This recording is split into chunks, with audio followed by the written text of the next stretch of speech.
വറഹ്മത്തുള്ളാഹി. പ്രിയപ്പെട്ടവരെ എല്ലാവർക്കും നമസ്കാരം. ഇന്ന് ഞാൻ ഈ വീഡിയോയിലെത്തിയിട്ടുള്ളത് നമ്മളൊക്കെ നടുക്കത്തോടെ ഓർത്തെടുക്കുന്ന വയനാട് ഉരുൾപൊട്ടലുമായി ബന്ധപ്പെട്ട് ഇന്നലെ നമ്മുടെ ചന്ദ്രിക ദിനപത്രത്തിൽ ജൂലൈ 27 വന്ന ചന്ദ്രിക ദിനപത്രത്തിൽ വാരാന്ത്യ പതിപ്പിൽ വന്നിട്ടുള്ള ഒരു ലേഖനമുണ്ട്. ഏറ്റവും മനസ്സിൽ തട്ടുന്ന ഒരു ലേഖനമാണ്. കഴിഞ്ഞ ഉരുൾപൊട്ടലിൽ ഏറ്റവും ശ്രദ്ധേയമായ ഒരു ജീവകാരുണ്യ പ്രവർത്തനത്തിന് നേതൃത്വം നൽകിയ ഒരു മേഖല മേപ്പാടി. ആ മേപ്പാടിയിലെ ഉരുളോർമ്മയിൽ ഒരു പുണ്യാലയം എന്ന തലക്കെട്ടിൽ മേപ്പാടി ജുമാ മസ്ജിദിനെ കുറിച്ച് ഉള്ള ഒരു ലേഖനമാണ്. അത് ഞാൻ നിങ്ങൾക്ക് മുമ്പിൽ എത്തിക്കുകയാണ്. ആ ഒരു ഉരുൾപൊട്ടലുണ്ടായ സമയത്ത് മേപ്പാടിയിൽ വിനീതനായ എനിക്കൊക്കെ അവിടെ സന്ദർശിക്കാനുള്ള അവസരമുണ്ടായി. അവിടെ ഞങ്ങളൊക്കെ ആ ഒരു മേപ്പാടി ജുമാ മസ്ജിദിൽ അവിടെ നടത്തുന്ന ജീവകാരുണ്യ പ്രവർത്തനങ്ങൾ, അവിടെ നടത്തുന്ന കാര്യങ്ങളെക്കുറിച്ചൊക്കെ നേരിട്ട് കാണാനും ആ ഒരു സമയത്ത് അവിടെ എത്തിപ്പെടാനും ഒക്കെ സാധിച്ചു. അതിനോട് ഓപ്പോസിറ്റ് തന്നെ മേപ്പാടി സ്കൂളിൽ അവിടെ ഈ ആളുകൾ താമസിക്കുന്നതും അതുപോലെ തന്നെ അവിടെ വെച്ച് പോസ്റ്റ്മോർട്ടം നടക്കുന്ന മറ്റു കാര്യങ്ങൾക്കൊക്കെ നേതൃത്വം നൽകുന്നതൊക്കെ അവിടെ ആ ഒരു മേപ്പാടിയിലായിരുന്നു അതിൻ്റെ കേന്ദ്രം. ഏതായാലും അതൊക്കെ നേരിട്ട് കാണാനും അവിടെ നമ്മൾ ഈ ഒരു വാർത്തയുമായി ബന്ധപ്പെട്ട് സംസാരിക്കുമ്പോൾ അതിൽ മരണപ്പെട്ടു പോയ ആളുകൾക്ക് ഷഹീദിൻ്റെ കൂലി നൽകട്ടെ എന്ന് ആത്മാർത്ഥമായി പ്രാർത്ഥിക്കുകയാണ്. അതോടൊപ്പം തന്നെ മറ്റുള്ളവർക്ക് മറ്റു ഇതര മസ്തകർക്കൊക്കെ അവരുടെ കുടുംബത്തിനും അവർക്കൊക്കെ നിത്യശാന്തി ലഭിക്കട്ടെ എന്ന് കൂടി ഈ സമയത്ത് പ്രാർത്ഥിക്കുകയാണ്. ഏതായാലും ഞാൻ വീഡിയോയിലേക്ക് കിടക്കുകയാണ്. ഈ ഒരു വീഡിയോ നിങ്ങൾ സ്കിപ്പ് ചെയ്യാതെ നിങ്ങൾ കാണാനും അത് മനസ്സിലാക്കാനും, ഒരു നാട് മുഴുക്കെ വന്ന ഒരു ദുരന്തത്തിൽ അകപ്പെട്ടപ്പോൾ അവിടെ താങ്ങും തണലുമായ ഒരു ആരാധനാലയത്തെക്കുറിച്ചും അവിടെ നടന്ന ജീവകാരുണ്യ പ്രവർത്തനങ്ങളെക്കുറിച്ചൊക്കെ ഏകദേശം ഇതിൽ സൂചിപ്പിക്കുന്നുണ്ട്. അപ്പോൾ നിങ്ങളൊക്കെ കേട്ട് മനസ്സിലാക്കണം എന്ന് കൂടി ഈ സമയത്ത് ഉണർത്തുകയാണ്. ഞാൻ ഏതായാലും നമ്മുടെ ലേഖനത്തിലേക്ക് കിടക്കുകയാണ്. ഉരുളോർമ്മയിൽ ഒരു പുണ്യാലയം എന്ന തലക്കെട്ടിൽ ബഹുമാന്യനായ മമ്മൂട്ടി അഞ്ചുകുന്ന് എഴുതിയിട്ടുള്ള ലേഖനമാണ് ഞാൻ നിങ്ങൾക്ക് മുമ്പിലെത്തിക്കുന്നത്. ഞാൻ ലേഖനത്തിലേക്ക് കിടക്കുകയാണ്. ഒരാണ്ട് മുമ്പ് 2024 ജൂലൈ 30 വെള്ളകേറിയത് മുതൽ മേപ്പാടിയിലെ പച്ചപുതച്ച മലനിരകൾക്ക് കീഴെ ഉണർന്നു നിൽക്കുന്ന ജുമാ മസ്ജിദ് ഒരു ആരാധനാലയം എന്നതിനപ്പുറം മറ്റെന്തൊക്കെയോ ആയി മാറിയ കൗതുകകരമായ ചരിത്രപരമായ ഒരു പരിണാമത്തിൻ്റെ കഥയുണ്ട്.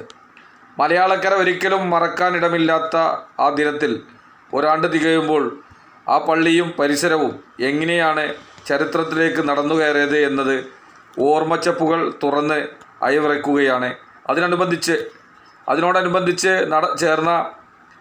ചേർന്ന് നിന്ന ചില മനുഷ്യർ ചരിത്രത്തിലെ ഏറ്റവും വലിയ ദുരന്തത്തെ നേരിട്ട നാളുകളിൽ മനുഷ്യർക്ക് അതിനെ മറികടക്കാൻ ഒരു കേന്ദ്രസ്ഥാനമായി ഉയർന്നു നിന്നിരുന്ന സൗധമായിരുന്നു മേപ്പാടി ജുമാ മസ്ജിദ്. അധികമാരും അറിയാതെ ആ ആരാധനാലയം അവിടുത്തെ മനുഷ്യരും നിർവഹിച്ച ചരിത്ര ദൗത്യം സമാനതകളില്ലാത്തതാണ്. മുണ്ടക്കൈ ചൂരൽമല പ്രദേശങ്ങളിൽ ഒട്ടേറെ മനുഷ്യരുടെ ജീവനൊടുത്ത ആ രാത്രി വിടർന്നപ്പോൾ ബാക്കിയായ മനുഷ്യരെ മേപ്പാടി അങ്ങാടിയിലേക്ക് പറിച്ചു നടപ്പെട്ടു. അതോടെയാണ് ആ ആരാധനാ കേന്ദ്രത്തിന് അതിലപ്പുറത്തേക്കുള്ള മാനങ്ങൾ കൈവരുന്നത്. ആ മസ്ജിദ് ദുരിതാശ്വാസ കേന്ദ്രമായും വിശ്രമസ്ഥാനമായും കൂടിയാലോചന കേന്ദ്രമായും അന്നദാതാവായും പരിഹാര കേന്ദ്രമായും ഒക്കെ ആയിരങ്ങൾക്ക് താങ്ങും തണലുമായി മാറുന്നത് നമ്മൾ കണ്ടു. ദുരന്തമുണ്ടായി രാത്രി അപായ സൈറൻ മുഴക്കിക്കൊണ്ട് എണ്ണമറ്റ വാഹനങ്ങളും സഹജീവികളെ കരകയറ്റ നിരവധി മനുഷ്യരും ആ പാതിരാവിൽ ചൂരൽമലയിലേക്ക് തിരിച്ചു. മേപ്പാടിയിൽ നിന്ന് 13 കിലോമീറ്റർ അധികമുണ്ട് ആ നാട്ടിലേക്ക്. കോരിച്ചെരിയുന്ന മഴയിൽ പൊട്ടിപ്പൊളിഞ്ഞ റോഡിലൂടെ ദുരന്തം എത്തിയവരൊന്നാകെ ചൂരൽമലയിലേക്ക് ഒഴുകി. അവരെ സാക്ഷിയാക്കി വീണ്ടും ഉരുൾപൊട്ടി. മനുഷ്യർ പിന്മാറിയില്ല. വെളിച്ചം വന്നത് മുതൽ അവർ സമാനതകളില്ലാത്ത രക്ഷാപ്രവർത്തനത്തിൽ മുഴുകി. ആ രാവിൽ മരിച്ചുപോയ മനുഷ്യരെ മണ്ണിൽ നിന്ന് വലിച്ചെടുത്ത് ആദരവോടെ പൊതിഞ്ഞ് ആംബുലൻസുകളിൽ മേപ്പാടിയിലെ ആശുപത്രിയിലെത്തിച്ചു. ബന്ധുജനങ്ങളോ നാട്ടുകാരോ ആ ശരീരത്തിൽ ആരുടേതെന്ന് തിരിച്ചറിയാൻ തുടങ്ങി. ചിലത് ചിതയിലേക്ക്, ചിലത് സെമിത്തേരിയിലേക്ക്, ചിലത് കബറിടത്തിലേക്ക്. ആ ഓർമ്മകളുടെ വിറങ്ങലിൽ നിന്ന് ഇപ്പോഴും മുക്തരാവാത്ത മനുഷ്യരുണ്ട്. ഇപ്പോഴും അവിടെ മഹല്ല് ഖത്തീബ് മുസ്തഫ ഫൈലിയും, മഹല്ല് പ്രസിഡന്റ് മുഹമ്മദ് കുട്ടിയും, മഹല്ല് ജനറൽ സെക്രട്ടറി അലി മാസ്റ്ററും, പൊതുപ്രവർത്തകൻ ടി ഹംസയും, മഹലിൻ്റെ കീഴിലെ യുവജന വേദിയുടെ സാരഥികളെല്ലാം ആ മരവിച്ചു പോയ ദിനത്തിൽ വിശ്രമമില്ലാതെ സേവനത്തിൽ മുഴുകിയവരാണ്. ആ ഓർമ്മകളുടെ വേലിയേറ്റത്തിൽ നിന്ന് തങ്ങൾക്ക് എന്തെങ്കിലും മോചനം കിട്ടുമെന്ന് അവർ കരുതുന്നില്ല. അക്ഷരാർത്ഥത്തിൽ തങ്ങളെ തന്നെ മറന്നുപോയ രാവും പകലും ഏതെന്ന് തിരിച്ചറിയാൻ പറ്റാത്ത വിധം ജീവിതം താളം തെറ്റിയ ദിനരാത്രങ്ങൾ, ഓർമ്മകൾ പേമാരിയായി ചുറ്റും ഇപ്പോഴും തകർത്തു പെയ്യുന്നുണ്ട്.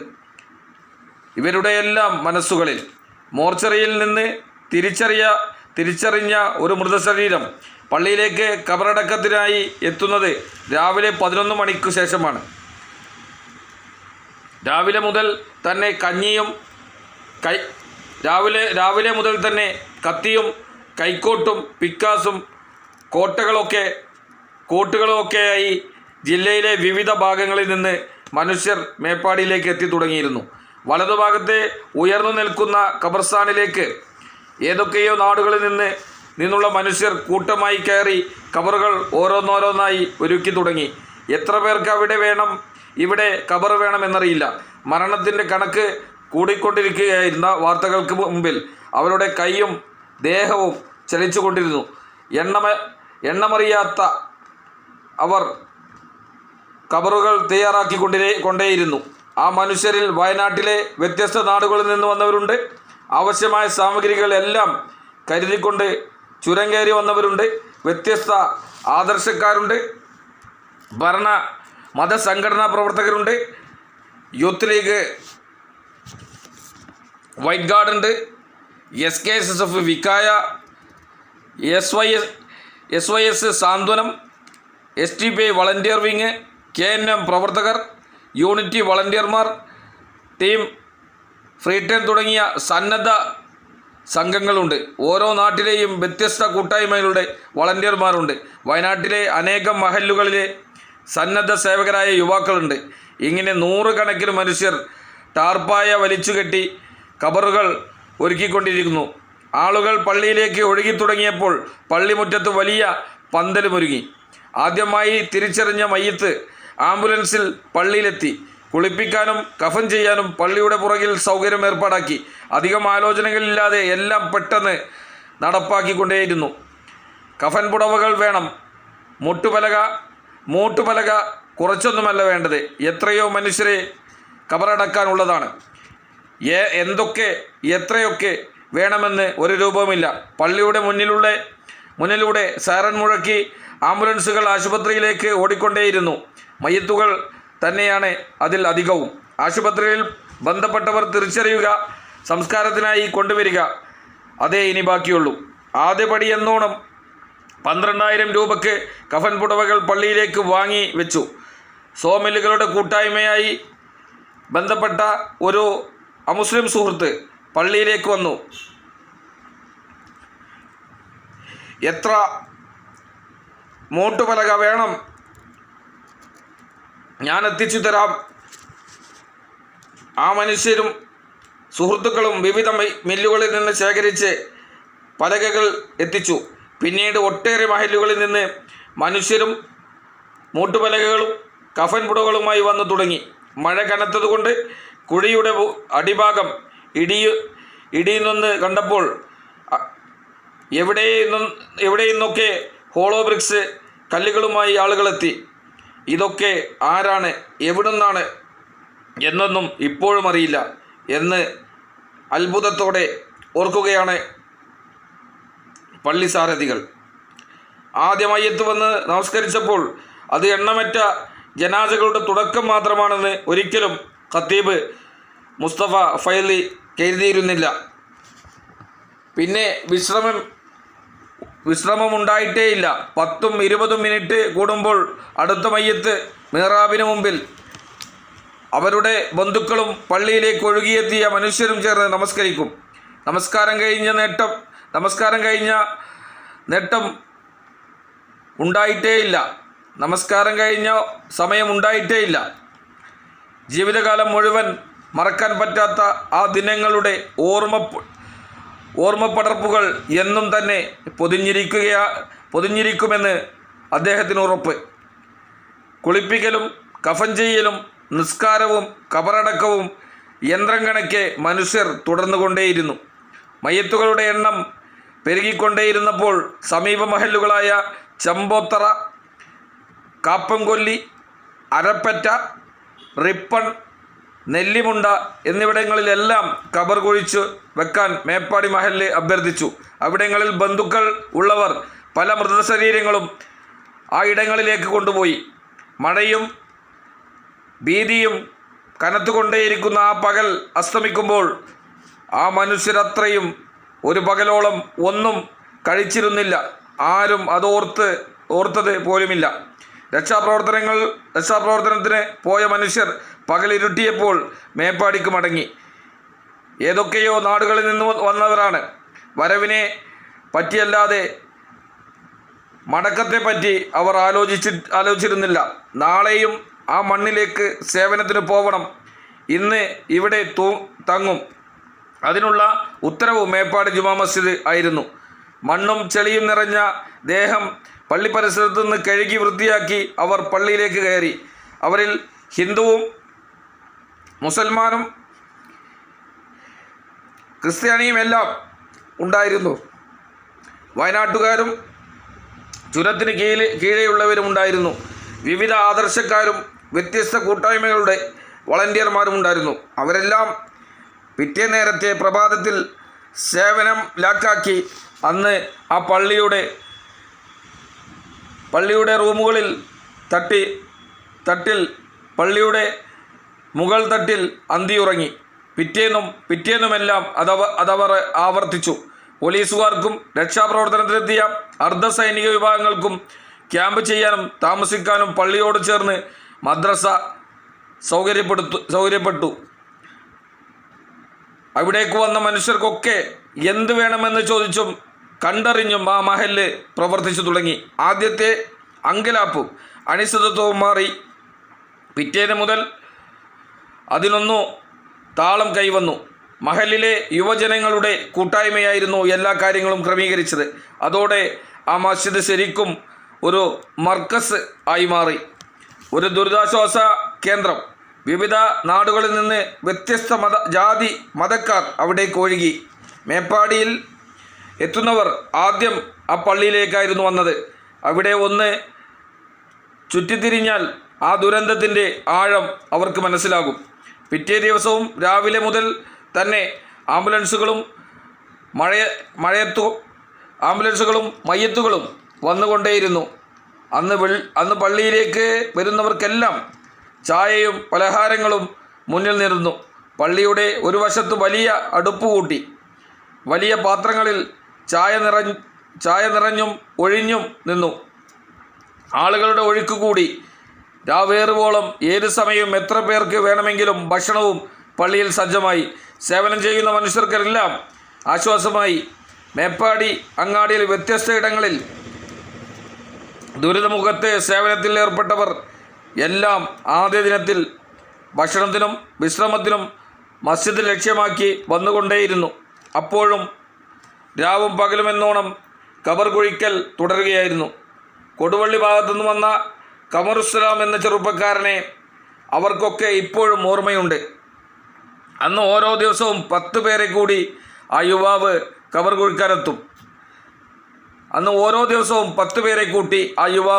കുഴിക്കാനെത്തും.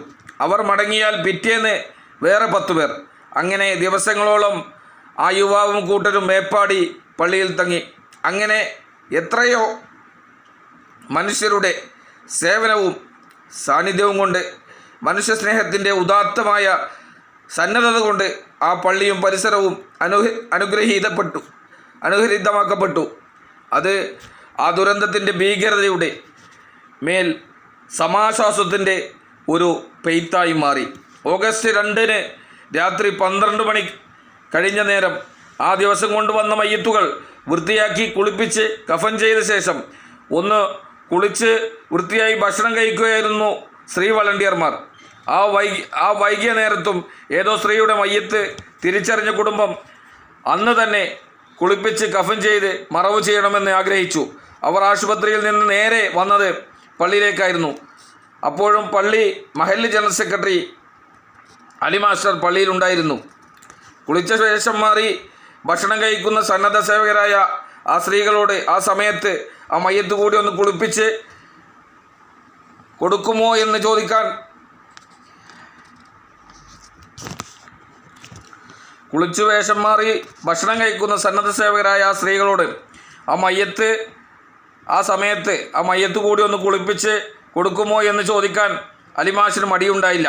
ഭക്ഷണം കഴിഞ്ഞ ശേഷം വീണ്ടും സജ്ജമായി ആ പാതി ജീർണിച്ച ശരീരം വൃത്തിയാക്കി കഫൻ പുടവ ധരിപ്പിച്ച് പള്ളിയിൽ എത്തിക്കാൻ ആ പാതിരാവിലും ആ സന്നദ്ധ സേവകരായ സ്ത്രീകൾക്കും സന്ദേഹമുണ്ടായില്ല. മയ്യത്ത് നമസ്കാരത്തിന് നേതൃത്വം നൽകാൻ ഫൈലി ഉസ്താദിനും മറവു ചെയ്യാൻ അവിടെ രാപ്പകൽ തമ്പടിച്ച മനുഷ്യർക്കും ഒട്ടും പ്രയാസമുണ്ടായില്ല. അങ്ങനെയൊക്കെയായിരുന്നു ആ ദിനങ്ങൾ. ഏകദേശം 50-ലേറെ മയ്യത്തുകൾ ആദ്യ ദിനത്തിൽ അവിടെ കബറടക്കി. പാണക്കാട് സയ്യിദ് സ്വാദിഖ് അലി ശിഹാബ് തങ്ങളും ഫാദർ വർഗീസ് ചക്കാലക്കലും സയ്യിദ് ജെഫ്രി മുത്തുക്കോയ തങ്ങളും ഹൈന്ദവ സ്വാമിമാരുമെല്ലാം ഈ പള്ളിയിൽ എത്തിയാണ് വിവരങ്ങൾ തിരക്കിയത്. ഇനി എന്ത് എന്നാലോചിച്ചത്. 4-ാം ദിവസം പിന്നിട്ടപ്പോൾ ശരീരങ്ങൾ ആരുടേത് എന്ന് തിരിച്ചറിയാൻ പറ്റാത്ത അവസ്ഥ വന്നു. തിരിച്ചറിയപ്പെടാത്ത മൃതദേഹങ്ങൾ എങ്ങനെ കൈകാര്യം ചെയ്യണം എന്ന് ചർച്ചയായി.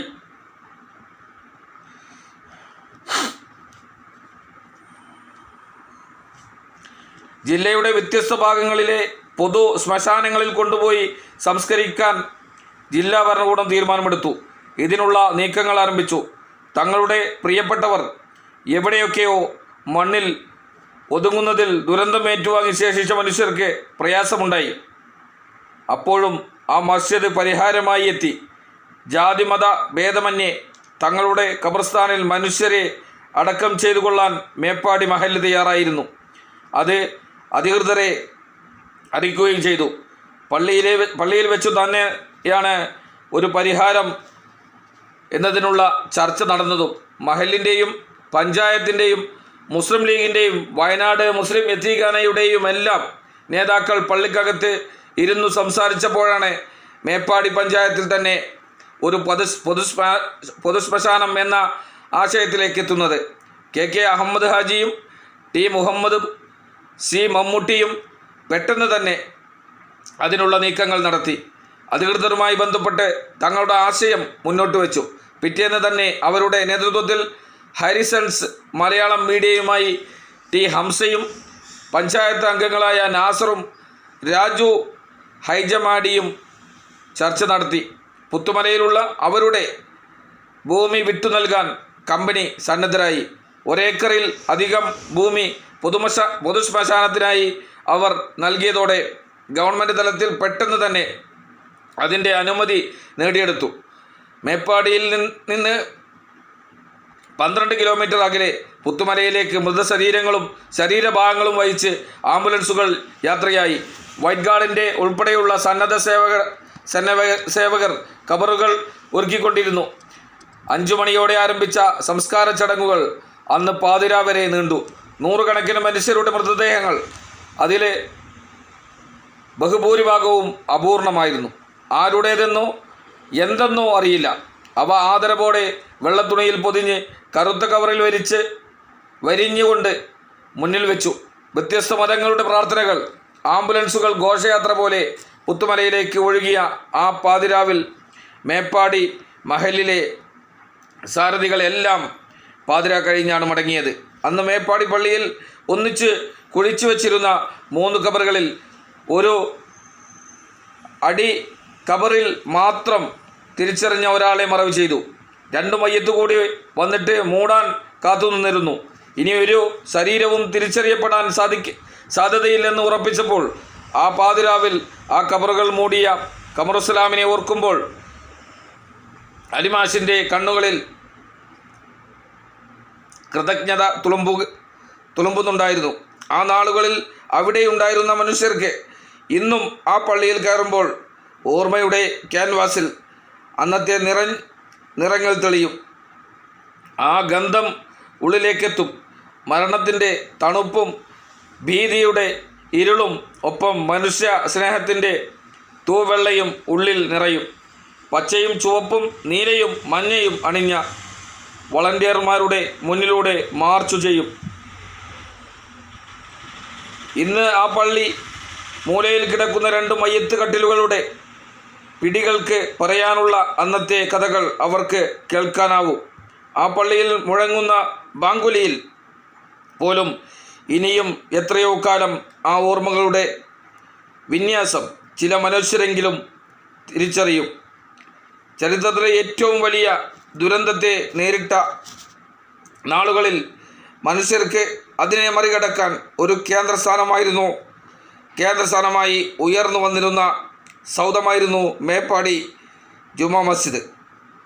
അധികമാരും അറിയാതെ ആ ആരാധനാലയവും അവിടുത്തെ മനുഷ്യരും നിർവഹിച്ച ചരിത്ര ദൗത്യം സമാനതകളിൽ ഇല്ലാത്തതാണ് എന്നതാണ് ഇന്നത്തെ നമ്മുടെ ഈ ഒരു ലേഖനത്തിൻ്റെ ഉള്ളടക്കം. ഏതായാലും ഇന്നത്തെ ലേഖനം ഞാൻ നിങ്ങൾക്ക് മുമ്പിൽ കാണിക്കുകയാണ്. ഇതാണ് മേപ്പാടി ജുമാ മസ്ജിദ്.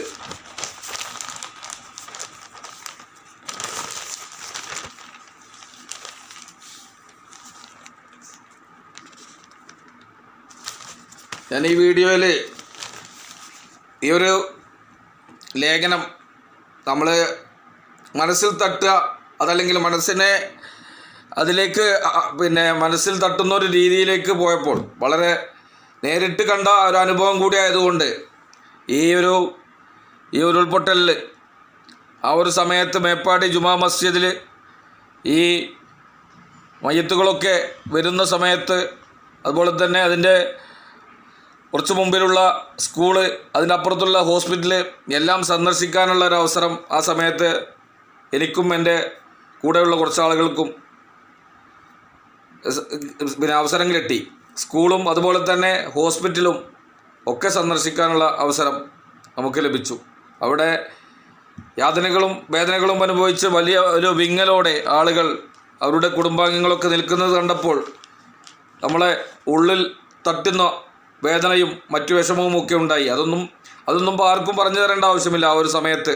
ഏതായാലും അവിടേക്ക് ഈ നേരത്തെ സൂചിപ്പിച്ചതുപോലെ തന്നെ, ഇതിലെ ഉള്ളടക്കത്തിൽ പറഞ്ഞതുപോലെ തന്നെ, ജുമാ മസ്ജിദിൽ ഞങ്ങൾ ചെന്ന് കയറുമ്പോൾ അവിടെ വരുന്ന ആളുകൾക്ക് ചായയും പലഹാരങ്ങളും ഭക്ഷണവും ഒക്കെ വിളമ്പിത്തരാനും, അതുപോലെ തന്നെ അവിടെ 10 കണക്കിന് ഭക്ഷണ പദാർത്ഥങ്ങൾ ആ ഒരു പള്ളിയുടെ മുൻപിൽ അവിടെ പന്തലിൽ ഒരുക്കിയിരുന്നു.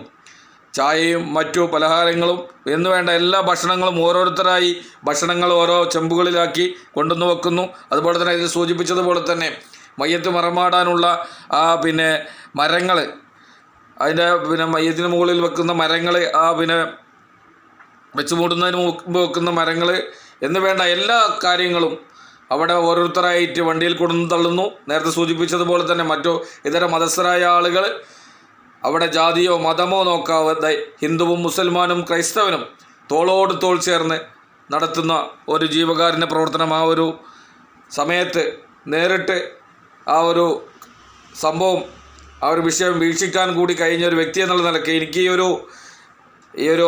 ഈ പ്രിയപ്പെട്ട മമ്മൂട്ടി അഞ്ചുകുന്നിൻ്റെ ഈ ഒരു ലേഖനം കൂടി മനസ്സിൽ തട്ടിയപ്പോൾ അതിയായ വിങ്ങലും വലിയ വിഷമവും ഉണ്ടായി. ഏതായാലും ആ ഒരു ദുരന്തത്തിൽ മരണപ്പെട്ടവർക്ക് പടച്ച തമ്പുരാൻ അവർക്ക് ഷഹീദിൻ്റെ കൂലി നൽകട്ടെ എന്ന് ആത്മാർത്ഥമായി ദുആ ചെയ്യുകയാണ്. ആമീൻ എന്ന് പ്രാർത്ഥിക്കുകയാണ്. അതോടൊപ്പം മറ്റു ഇതര മതസ്ഥരായ ആളുകൾ അവർക്കൊക്കെ നിത്യശാന്തി ലഭിക്കട്ടെ എന്ന് കൂടി ഈ സമയത്ത് പ്രാർത്ഥിക്കുകയാണ്. ഏതായാലും ഈ വീഡിയോ നിങ്ങൾ ആത്മാർത്ഥമായി നിങ്ങൾ സ്കിപ്പ് ചെയ്യാതെ കാണുകയും കേൾക്കുകയും മറ്റുള്ളവരിലേക്ക് എത്തിക്കുകയും ചെയ്യണമെന്ന് കൂടി ഈ സമയത്ത് ഉണർത്തിക്കൊണ്ട് ഇനിയും ഇതുപോലുള്ള ഏറ്റവും ശ്രദ്ധേയമായ, ഏറ്റവും നമുക്ക് കേൾക്കാനും അത് മനസ്സിലാക്കാനും വേണ്ടിയുള്ള മറ്റുള്ള ചരിത്രവുമായൊക്കെ ബന്ധപ്പെട്ട് വീണ്ടും ഞാൻ നിങ്ങളുടെ മുന്നിലെത്തുന്നവരേക്കും എല്ലാവർക്കും നന്ദി, നമസ്കാരം. അസ്സലാമു അലൈക്കും വറഹ്മത്തുള്ളാഹി തആല വബറകാതുഹു. മാഅസ്സലാമ.